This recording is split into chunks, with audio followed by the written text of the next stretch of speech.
Video opens with sleek, abstract visuals of glowing global networks, pulsating currency symbols like the dollar, euro, and yen, and silhouettes of figures in a high-tech boardroom, their faces obscured by shadows.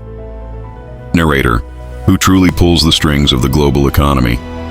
We see the headlines, we hear the politicians, but beyond the visible world of governments and markets, a hidden architecture of power operates, a system designed, maintained, and controlled by an elite few. This is the story of the unelected, unaccountable institutions that shape our financial reality from the shadows. The screen transitions to grainy black and white historical footage. We see delegates gathering at the Mount Washington Hotel in 1944 for the Bretton Woods Conference. Dignitaries are shaking hands and signing documents. Narrator: our journey begins in the ashes of World War II.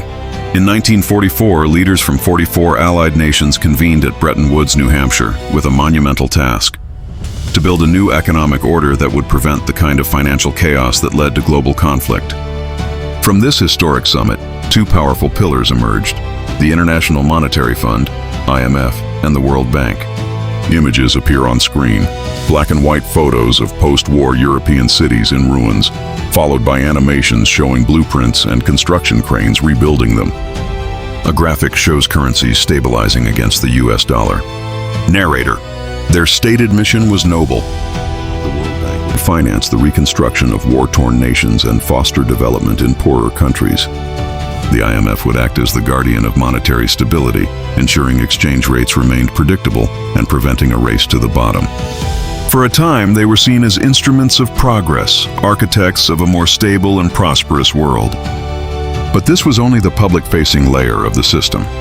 The scene shifts dramatically. The music becomes more ominous.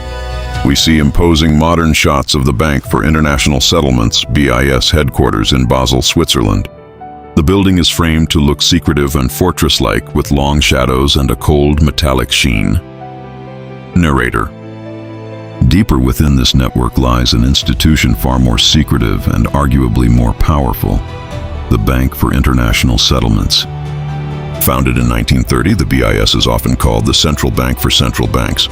Tucked away in Basel, Switzerland, it operates as an exclusive club for the world's top central bankers, a place where the governors of the US Federal Reserve, the European Central Bank, and the Bank of Japan meet behind closed doors. Visuals show a dimly lit circular boardroom.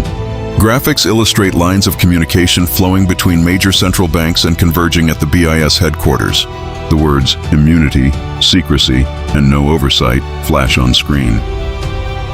Narrator: here, away from public scrutiny and democratic accountability, the real rules of global finance are written. Its meetings are confidential, its archives are sealed, and its officials enjoy legal immunity in their host country. The BIS fosters cooperation and sets the technical standards that govern the entire global banking system, influencing everything from the interest rates you pay to the stability of your pension fund. The pace quickens. We see a montage of fast-paced shots, stock tickers plummeting, data streams crisscrossing a digital globe, and worried faces of traders on a stock exchange floor. Infographics pop up, showing a map where countries receiving IMF loans are highlighted, with strings attached labeled austerity measures and structural adjustment. Narrator: today, this network of control is more sophisticated than ever. The IMF and World Bank wield immense influence through conditional loans.